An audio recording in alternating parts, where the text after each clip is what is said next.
Welcome back folks, as more Witcher 4 info is coming out and we are getting the general outline of what the game is going to be. In this video I wanted to go through my own personal wish list and theories, again based on the info we have right now. As always, I like to keep things grounded in reality and not go off of like things we're definitely not going to see, but rather stuff that would enhance the gameplay even more. So when it comes to combat in The Witcher, every single iteration of the game had its pros and cons. With The Witcher 1 having 3 styles, it was clunky for people, but I did enjoy that Geralt actually does switch his style when he fights. Basically, if you're going against stronger enemies, you're going to take a different style. If you're going against faster enemies, you're gonna be taking a fast style. Now of course, I don't want to switch those styles, but rather just having set of different animations maybe that would kinda signal that, because I really enjoyed how Geralt was moving around depending on that style. In The Witcher 2, combat became much more akin to The Witcher 3, but animations and general contact with an enemy had a bit more weight to it, where in The Witcher 3 combat was done to flow more easily like a Witcher would fight, so clean, fast cuts and slices, with the ability to initiate a heavy attack, then later on a whirl that does the damage around you, because Geralt swings the sword in all possible sides, so that was great for fighting multiple opponents. But I feel like there could be a bit more weight to those attacks, so it's not fully clean cut, which tends to happen, especially during direct contact with humanoid enemies that also have, let's say, swords and axes. Now in The Witcher 3 they also had shields, which you would either using an ard, or maybe you were stunning an opponent or parrying him to counterattack, so having these things return would be really nice. And that weight to the attack is tricky because you want to hit that sweet spot, because if you add too much weight, attacks might feel too slow and sluggish, which is not what you expect from a trained Witcher. But with the addition of chain utility and the ability to cut off limbs properly from the enemies, like in the case of Bauk, just this too can open up combat to more depth, as besides the chain and bombs, which we already had, this will mean that fighting different monsters we would have to have different strategies, much more radical strategies than before. In The Witcher 3 there were mechanics you can use to help you fight, like if you're fighting a raid, it's natural to use Djerden, so it slows down the raid and makes it so that they actually take damage. Or in the case of a ghoul who becomes enraged, you would use Axii to calm it down and remove the damage buff they receive in those cases. Same for the other types of monsters, since in the bestiary it is very carefully described what concoctions, oils, bombs or signs to use to basically deal maximum amount of damage. So now when you can remove limbs from monsters, which I assume will be more prevalent in fights than before, in that case we would have proper weak spots to target, which we couldn't do in a lot of fights before. Not all enemies in The Witcher 3 or previous games had too big of a weak spots. In the case which you were targeting, the weak spots were mostly in the stuff you were using to fight the monster rather than using their tactic against them. There is also another aspect, and that's magic. You know, Ciri is a sorceress, she knows how to wield the elements to her favor, as we have seen with the electrical attack, which also stuns the enemy, and setting the chain on fire to incapacitate the monster and deal more damage. And that's only 2 spells so far, plus Quen Sign she used, so I really hope they complement each other well so people can make different builds. In The Witcher 3 you had builds from people who were going either for sign fighting, potion fighting, or just pure raw physical damage. If this video came out before the trailer, I would also say that my wish is to either redo the crossbow or remove it completely. To be honest, I never liked the crossbow in The Witcher 3 all that much, mostly because in most cases it was useless and basically using anything else was proven much more, reliable. The only use I found for it was either taking out drowners if I'm going underwater, or use it for harpies and other flying monsters to bring them down. So there was use for it, but not so much as to carry it all the time. So again, if it's in the game, even though we haven't seen Ciri carry one, so they might as well, removed it, I just hope it's redesigned so it serves a bigger purpose and be a useful tool in combat in more situations. So when it comes to locations in The Witcher 4, we already have some info. First off being the name of the location of the village in the trailer, that being Stromford. So Sebastian Kalemba, game director for The Witcher 4, did mention that when it comes to the Northern Realms or Northern Kingdoms, seasoned as well as new players are going to be happy. So already we can kinda look at the locations, those being Redania, Kedven, Temeria, Edirne, with Stromford being really up north as they said, but we don't have the exact location.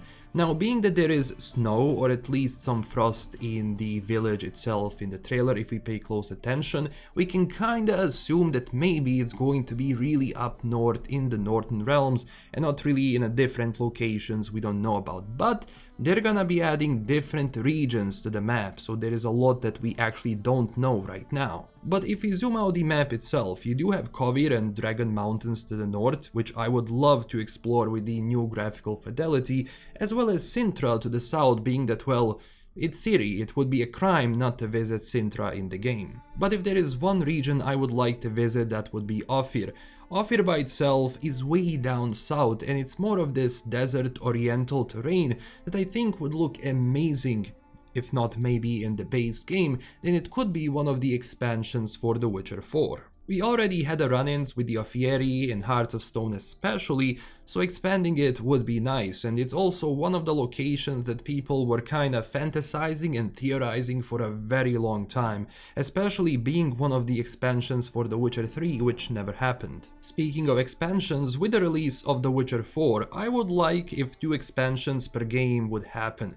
Of course, it's tough to know CDPR plans right now because they changed, Cyberpunk 2077 had 1 expansion, but they were also moving to Unreal Engine 5, they wanted to stop with it, and they had other games which are now well in production. But I really did enjoy both Hearts of Stone and Blood and Wine, with Blood and Wine taking us to Tassa, which was different, being that it was untouched by war, and we got a different perspective of the world and the locations and things people deal with in those locations. And because it was said again by Sebastian Kalemba, each location will be unique with lore intertwined, so it makes sense. And I mean, even in The Witcher 3 they talked about it, like brickmakers next to Novigrad. They needed a logical explanation how things are built in the city and the area around it, so they made brickmakers so you can see it and say, ah well, this is how it's done, it's logical,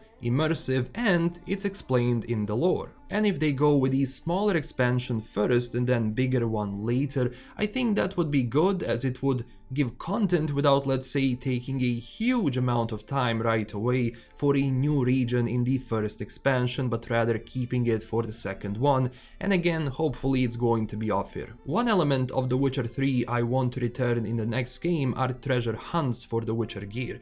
I know some people did not enjoy it and there were some bugs related to them, which I still get comments on my previous old Witcher 3 videos, but I really liked that as you were finding armor diagrams of different schools, you were also learning more about them. On top of that, also different armor sets from different schools made sense, as School of the Cat armor was lighter, more nimble, with School of the Bear, for example, being much heavier but also a lot tankier, and it provided buffs either for the signs or potions or just combat, being that all Witcher schools have different techniques and the way they are trained. Cyberpunk 2077 didn't really have it to a huge extent, it did have it, but rather placing items in locations without a quest that you would actually find, or you just find a unique item stashed away somewhere, which also contained a bit of a lore if you find it. When it comes to characters I want to make a return in The Witcher 4,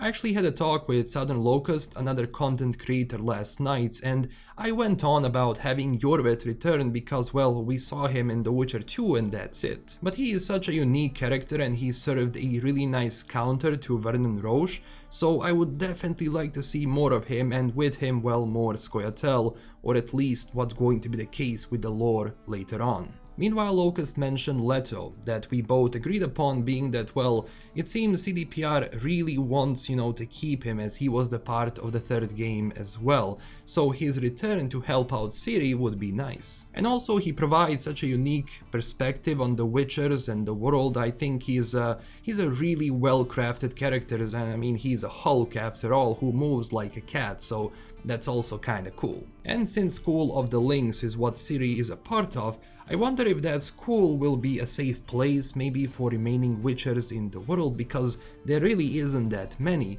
or at least the ones that we know about, like Lambert and Eskel. They were always brothers to Ciri, so alongside, let's say, Geralt and Yen, they can be guides or teachers to her, if they make a return, that is, after what happened at the end of the Battle of Kaer Morhen, which also brings my question, so is the School of the Lynx going to be based in Kaer Morhen, or are they going to find a different location, being that they are kind of a different school? Plus there is a question of transportation, as I really hope that Ciri's mare Kelpie comes back. I mean, I don't think we know the fate of the horse at the end of the books. I mean, maybe some version or translation has it, but I'm pretty sure the horse actually stayed with Ciri until the end. And it was also mentioned in The Witcher 3, it wasn't shown, but it was mentioned in The Witcher 3 during one of the main quests, which I'm not gonna go into spoilers because I know there's people who watch these videos but have never played The Witcher 3, which they should. Now for the end, this is a really niche wish I have, being that, well, it's more related to after when we finish everything in the game, and that's enemy presence. So when you 100% The Witcher, finding monsters or bandits in the world to fight can feel a little bit difficult, as most areas are now considered kinda safe because, well, you destroyed everything there. Cyberpunk suffered from the same problem, but it was updated before to include, well, much more stuff to fight in Night City even after you finish all of those NCPDR activities, or in the case of The Witcher 3, monster layers and so on. In Phantom Liberty they added a repeatable like mission where a drone lands and you are able to, you know, destroy people there and pick up the loot. So maybe it can be done in a way in The Witcher 4 where there's a caravan of like enemies, of bandits carrying people, and then you have to liberate it or something. That would be kinda cool, just to have more stuff to fight later on once you finish the game.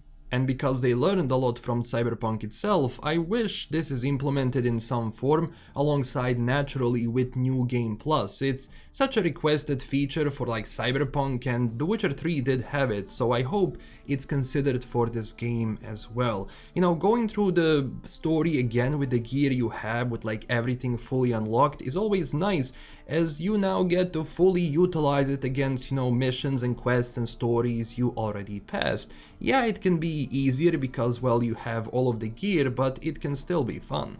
So this was my wish list for the game. Of course, there are smaller things and quality of life stuff which was missing from The Witcher 3 I want them to consider and include, but we will know more about that when we eventually see gameplay and it's easier to talk about these little things. Which is not happening anytime soon, probably in 2025, being that I still think that if you are an optimist, this game will for you come out in 2026, but I'm a bit of a more of a realist and I expect it in 2027, given the scope of the game and the size of it.